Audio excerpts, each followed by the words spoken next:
Shimasu.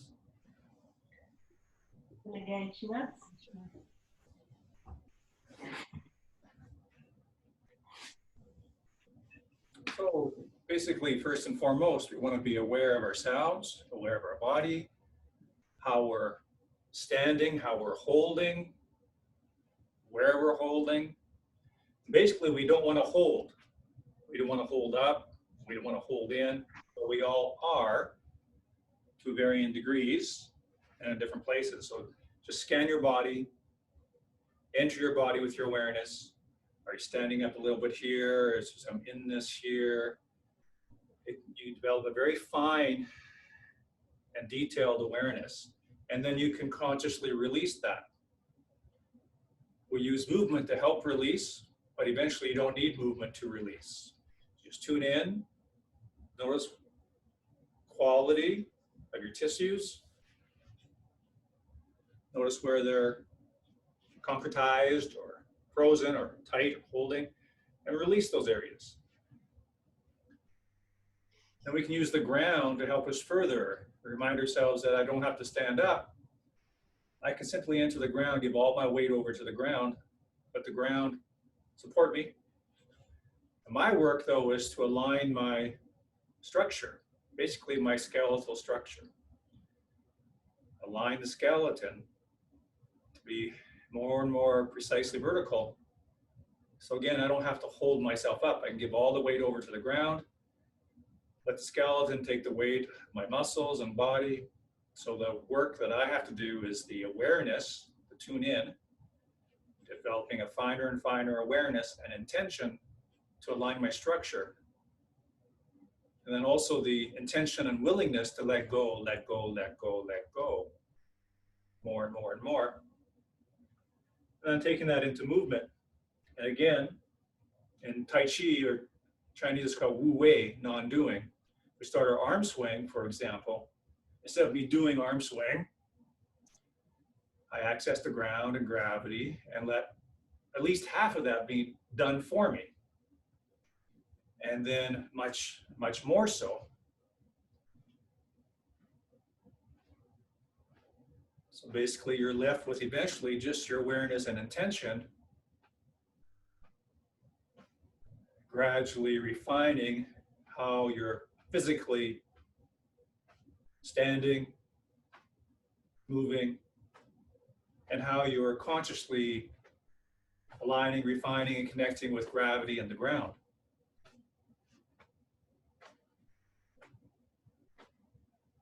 One example of kind of a small area, it's not really, but at first it seems like a small detail, a small area. It's a big deal. Eventually, as your refinement gets fine and sharp, what was small little things before become very big, very important. So people will tend, if I make it very obvious, have their chin a bit up. And even if it's not visible that the chin is up, the muscles in the back are short and tight, just like back here in lower back. They're shortened and tightened. So one of the awarenesses that develops is, oh, that is being held tight. And so you release that. And then you find, with growing awareness, deepening awareness, what a line of spine is and what part of your spine is not in alignment with the rest of the spine. What part of your spine is not in alignment with a nice hanging open spine. So if my neck is like this a bit, the chin is up a little bit, that's separate from the rest of the spine. If this is up and tight, that's not a long open spine. So an example of continuous deepening, refining of awareness. And adjusting, basically adjusting to align with natural forces. And heels close, hip circles.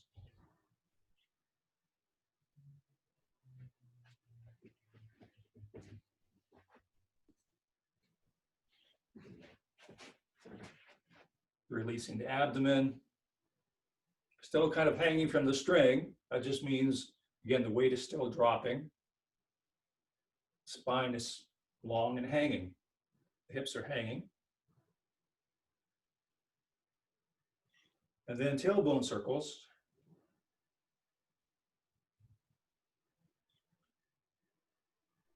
Another way. And knee circles.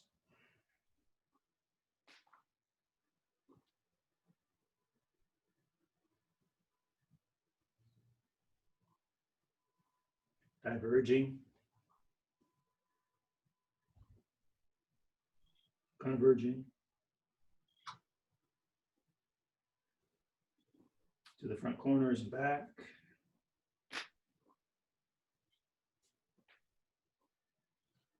And open, expansive abdomen, torso area supports your lower back. You're letting the abdomen expand, and that becomes like one of those weightlifter belts or support belts for the lower back. Forward and back. You come up, just scoot your hips forward, and that lifts you up from underneath. And then about hip width, knees bent a fair bit, hip circles with the knees further apart, the legs further apart.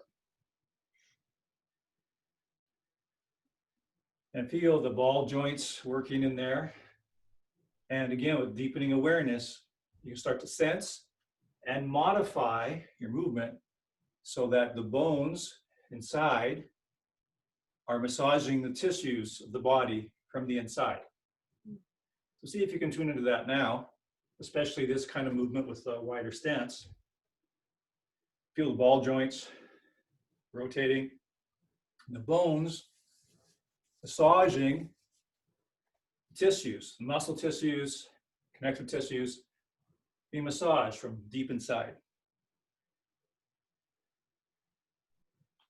So again, not just a rote mechanical movement, it's filled with awareness and intention.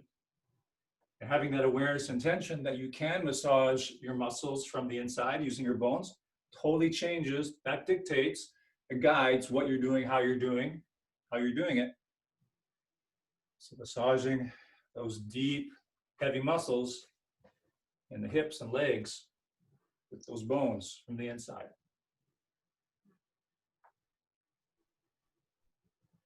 Okay, let's see if we can take that same awareness into the shoulder rolls and notice what we're doing for the spine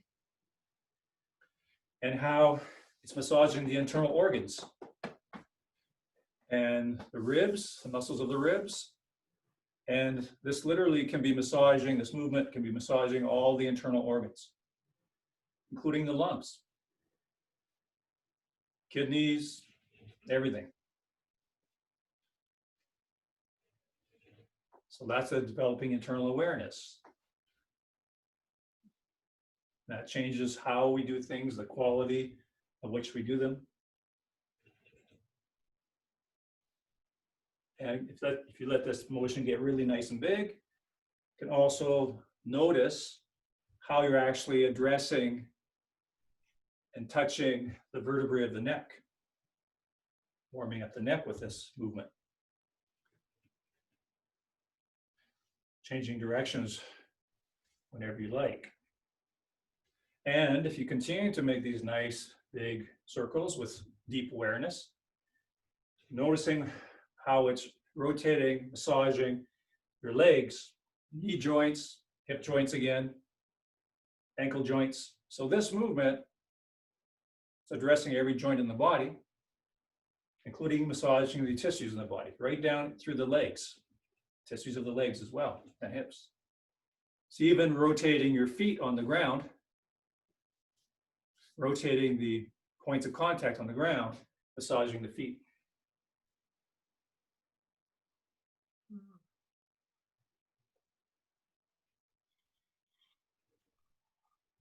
Okay, turn sideways so you can see. So letting the chin drop to the chest and curling the top of the spine, letting your head hang and your arms hang in front, and then come up and open up from the sternum. Like there's a star of energy opening up right here that pushes you up. And then let your arms fall behind you a little bit, chin up towards the sky, but keeping your mouth closed, your teeth touching, and the tip of the tongue touching the roof of the mouth. So you'll feel a stretch in front of your neck and just hanging back just a little bit, breathing comfortably, and then rolling forward hanging the head and the arms, opening up from center of the sternum. Breathing fully, completely. Just let gravity take what it can take in your body. And forward. Hang and back. And back to center.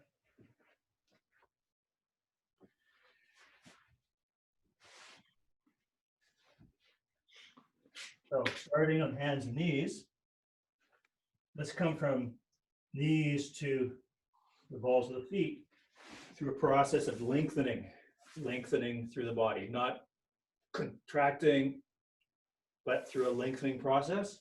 So I lengthen through my torso and through my legs, that pops me up. I lengthen through my torso and through my legs. See if you can find that mechanism that pushes you up. Not through contracting, but through lengthening and opening. And each time is another opportunity to practice that lengthening. Okay. Now you can either go to stay on your knees, or go to your knees whenever you need to if you get tired. But now lengthening through the entire torso, legs, and head. So out through the crown of the head, down out through the heels to maintain that plank. So maintaining that plank not by holding or tightening, just like we don't want to hold when we're just standing. So not holding, but issuing out, lengthening through the head, through the torso, through the legs, through the feet. So again, you can go to the knees whenever you want. Push down, lengthen through the right arm, lengthen through the right shoulder, arm, and hand, right through into the ground to push the left hand out and up. Then lengthen through both arms, the top arm and through the bottom arm, lengthening, lengthening, lengthening. Come back by lengthening that left arm. Push and lengthen through the left arm right into the floor, through the floor to pop out the right arm.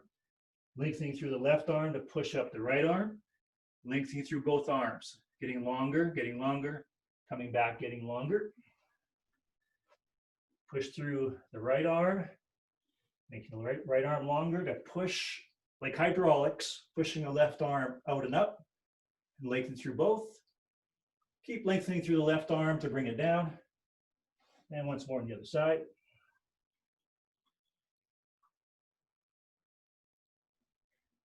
Everything through a lengthening process. Come down, hips to the floor. Stretch here for a moment. We'll come up to, I guess it's called dying dog, if I remember correctly. Through the lengthening of the front of your torso. So notice if there's contraction, and turn that into a lengthening and opening. Then lengthen again through the torso to bring you back down. Lengthen through the torso and legs to pop you up. Lengthen to come down. So it's as if every movement you do through lengthening, opening and lengthening. And so when you do contract and condense, it becomes very obvious to you, and you can change it to opening and lengthening.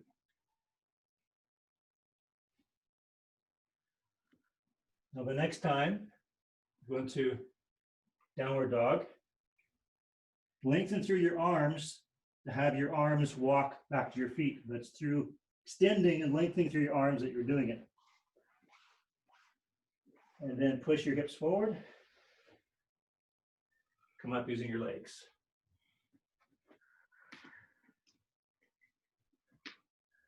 Aiki-Body shape. Hang the hips. Lengthen the spine. Lengthening the spine. Rolls the elbows forward.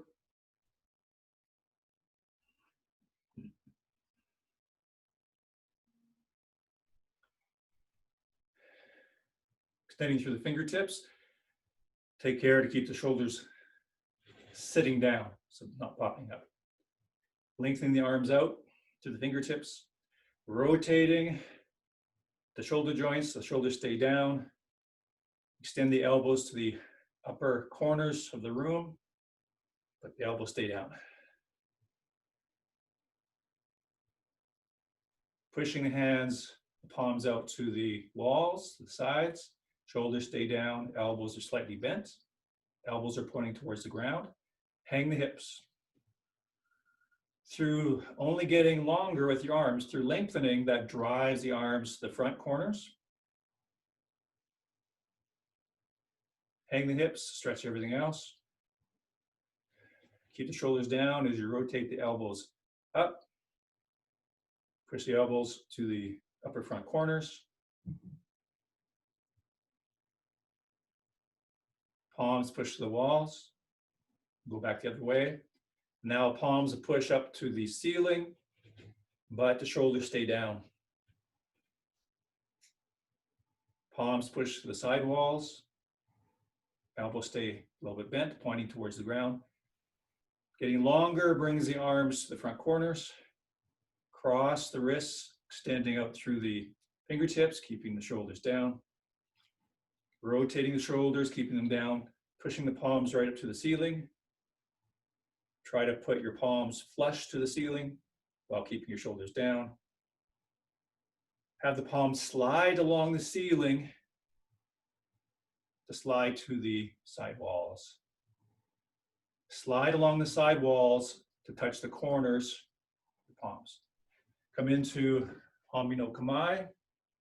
Keep that same feeling. Hang the hips, rotate the elbows. Breathe in, open, expand a bit. Breathe out, hang the hips, stretch the spine, which rolls the elbows forward. Breathing in, opening, expanding. Breathe out, hang the hips, stretch the spine, and that rolls the elbows forward. So in this drill, it's okay to come up and down. We're not bobbing up and down. We're opening and expanding. That can cause a rise. So this is not changing Hami no Kamae as in the program work. This is an Aiki-Body drill. So do that with your breath, your mind, and your awareness and intention. So breathing in opens the body, causes a switching of the legs. Breathing out, hang the hips and extend. Hang the hips and extend. Roll the elbows forward. Eventually you get a sense you're not doing that with your muscles, you're doing that with your intention.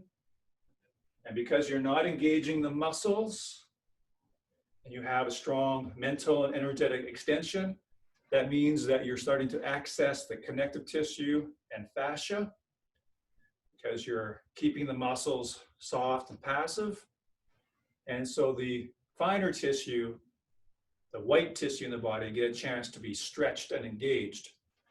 Rather than the muscles dominating everything, the muscles tend to dominate all the oxygen, all the blood flow, and all the ki flow, chi flow. The muscles gobble all that up. Just like a crude combustion engine, not only does it consume a lot of gasoline, there's a lot of leakage and waste of that gasoline. You can smell, the engine is running, you smell gas. It's not even well tuned. So there's a lot of wastage and a lot of waste products. So we want to surpass the muscles, circumvent the muscles, relax the muscles, nice open skeletal structure, clean, lengthening, intention, and that naturally starts to open the body and open the joints because the connective tissues are engaged and stretched. Now let's go to the so-called last listed technique in the 9th Kyu program, because that's a nice movement for these stretches that we started with. So we'll just go into Sayuendo as a technique, but again, try to keep that stretch in this move, and we often use Sayuendo as an Aiki-Body stretch. Okay, so like horse stance, it's shifting the weight. We start with 2 beats. So that's 1, 2, 1, 2. So we're sinking into the hip, sinking in the hip. Nice big shape, as big as you can make it without locking your elbows. 2 beat is to relax, relax, to learn to use gravity and to relax. And then we'll do the slide step. Now here, because it's a martial technique, we don't want to rise up and down. So, beat, knee, on, sheet, hold, rope, each touch. Each knee, san, sheet, hold, rope, each touch. Try a few on your own. Again, hips are hanging, so the spine is long and open. Shoulder joints are open. And another detail I have mentioned before, turn your head in the opposite direction of your arms. That's just kind of a counterbalance. And in terms of the technique, martially, keeps your head and face away from the other person. Okay. Now 1 beat. So let's try to have all that relaxation, all that combined force, movement, momentum, all captured and used, utilized in 1 beat.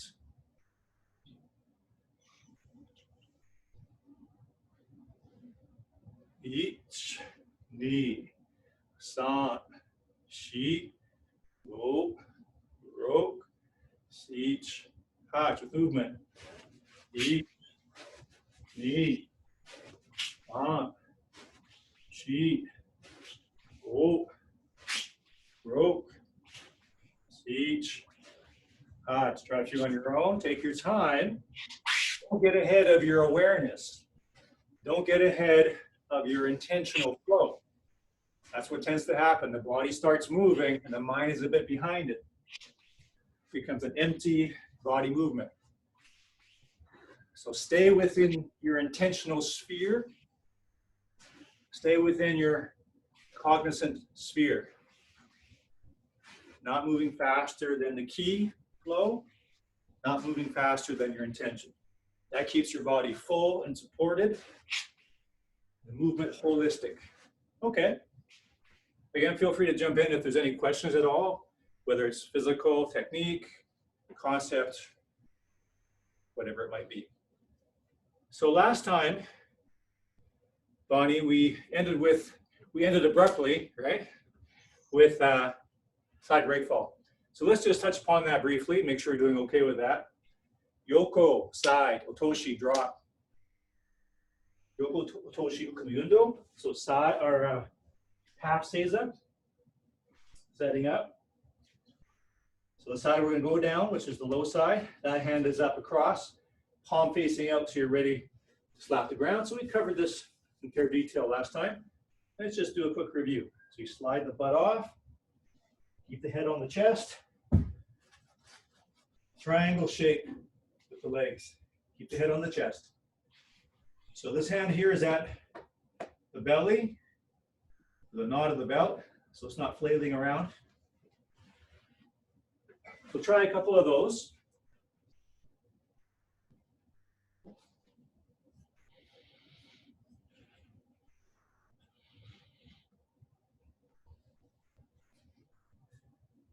And one of the things we worked on is going directly to the side. We'll tend to go to the back quarter, directly to the side.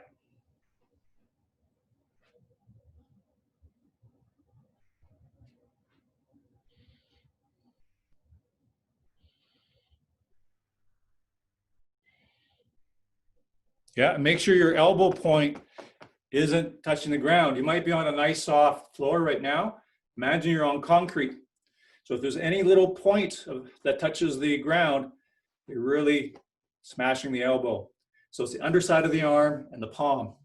So make sure you're not touching even a little bit with the point and then the arm. That's going to smash it.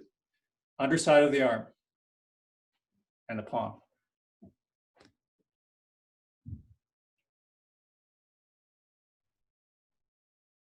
Yeah, left arm stay, or the other arm stays on the belt.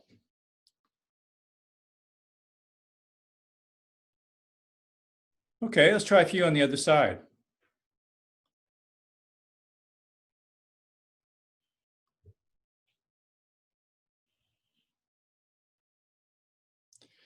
And feel free to come right down to what I call half seiza, where you're sitting here, because this is a bit high, especially when you're not on the mat. So this is a bit high, especially at this level, perhaps. So feel free to come right down here. So then you're just basically at ground level and you slide your butt off. So right now, don't try to do it from any height at all. No height at all. You're just sitting on the leg and you just slide off the leg. That's right. That's right.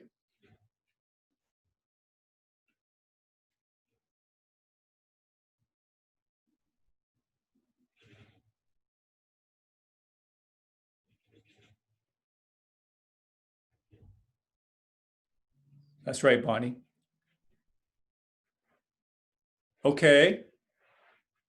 Ushiro otoshi ukumi undo. Ushiro, back, break fall. So if you want to do a couple where you're just sitting on your butt, tuck your chin, cross, ready to slap. As your lower back touches the ground, you're slapping 45 degrees to 90 degrees, anywhere in there. Try to keep the head on the chest. So try a couple just to get that timing.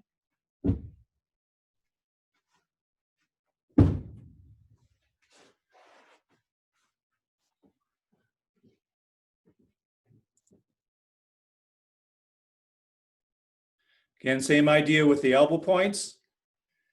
They're turned away from the ground, underside of your arms. Elbows are turned away from the ground.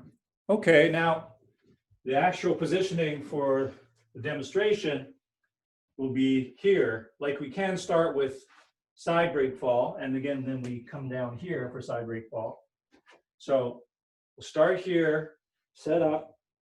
You want to move this back leg, lower leg out of the way, so you're not sitting on that leg and falling over it back. It can be a bit hard on the joints. So you make the shape, get that leg out of the way, then put your butt down. So on the knee, turn the lower leg out of the way, tuck, keep the tuck. So try 3 on one side and 3 on the other side.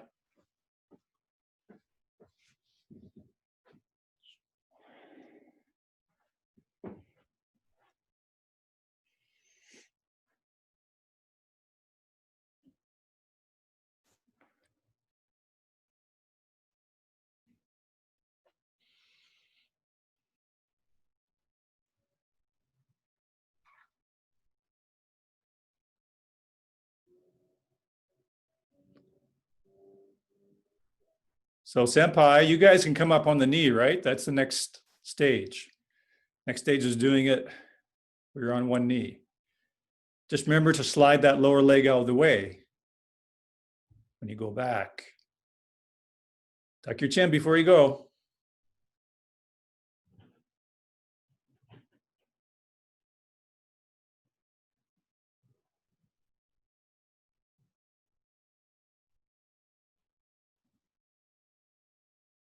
Good. Okay. Then this is not new for anybody at all, but it's on this program. So Shiko, and I'm not sure what kind of floor surface you're on, so you don't have to do very many, but keep everything moving as a unit. Keep your weight low. If I demonstrate something for a moment, what tends to happen, especially for us, we're not used to working this down here very much, so we tend to be up here, right? If I exaggerate a little bit, bringing it up, just like we stand up, we tend to be in the upper body. So work on one of the values of Shiko is to learn to get everything in the lower body, because the tendency will be even more so to be in and up. So try to keep your weight in your lower body and everything in the hips and down. Notice when you're above your hips, everything's from the hips and down. Okay, so try a little bit of Shiko. You're residing in the hips, the weight falls from the hips and down, nothing in the upper body.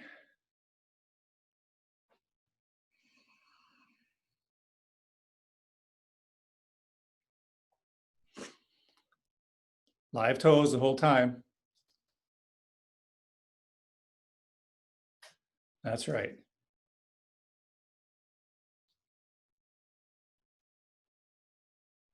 Good, okay.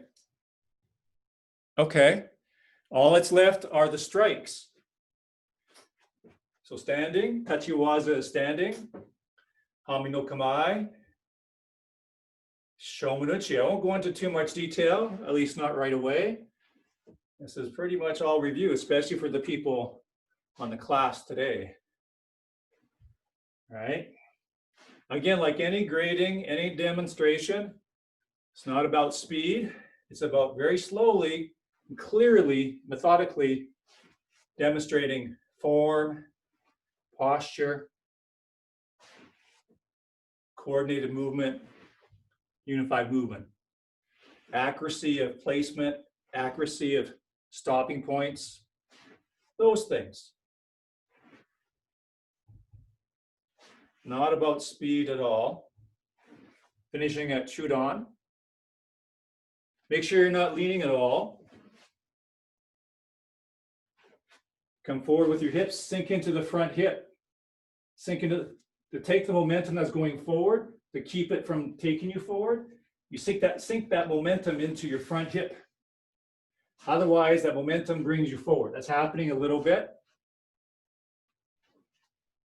It's momentum. You want to use that momentum, but not to drag you forward.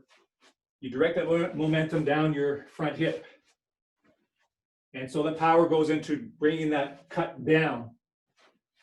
The cut goes out, and then it goes down as the weight drops into that step, right down through that front hip.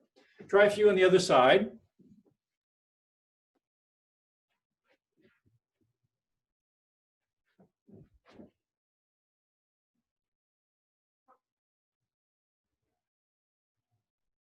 Now, just watch me for a moment. Okay. So Bonnie, I want this to come right over my center line of my head, as opposed to this. Side of my head. I want to come up my center line and on top of my center line over my head. So if I come close to the camera, my hand, I'm not sure exactly where the lens is, but this comes right up my center line, as opposed to coming up my side. And at the top, at the apex, it's right on top of my center line. So that's the preciseness of it. Yeah.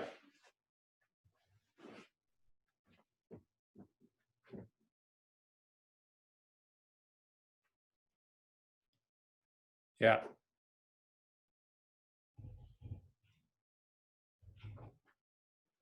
Is that better?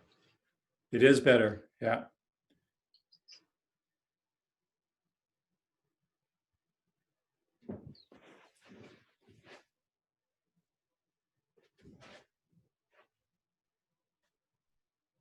So Cheryl, that's a very nice, that's very accurate. That's good. Very clean, accurate. Cheryl, can you turn to the side? Do a couple from the side for me, please. And Bonnie, let's see a couple more.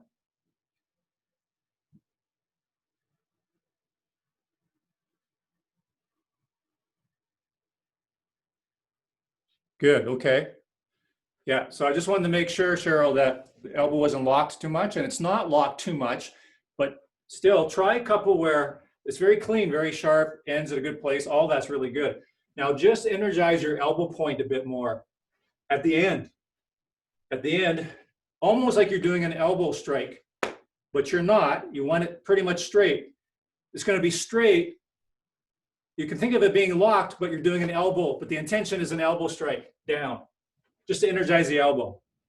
Yeah.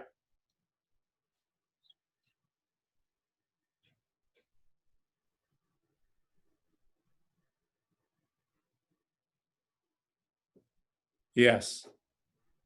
That tends to unify everything instead of it kind of going out away. It unifies, it actually connects this to here. Yeah, I mean, it feels like I'm not just hitting with the hand. Right, okay. Okay. It's like whatever happens to intersect with the arm will get hit. Oh, that's good. That's good. Yes. Okay. Yokomen. So Bonnie, that was a very, very good one. Very clean, very straight, very nice. So Yokomen starts exactly the same way. Up center line, and then even here, it's still on center line.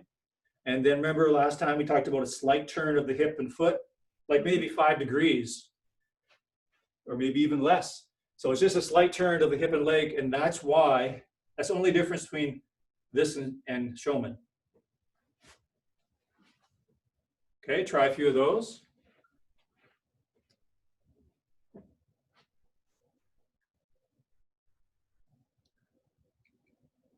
So should my toe be going sort of, my right toe be going left? Yes. Okay. Okay, other side. We're kind of just rushing a bit because of the time constraints. The other hand is also fingers up, right? So fingers up, fingers up. Like Saigon in Vulcan work, that's it. Okay, we have to finish. Okay, deep breath in, full breath out, release, open the body each time. Soften the body on the out breath. Open and empty the body on the in breath. Soften the body on the out breath. Open, fill, enliven the body on the in breath. Soften and release on the out breath. Okay, let's bow out.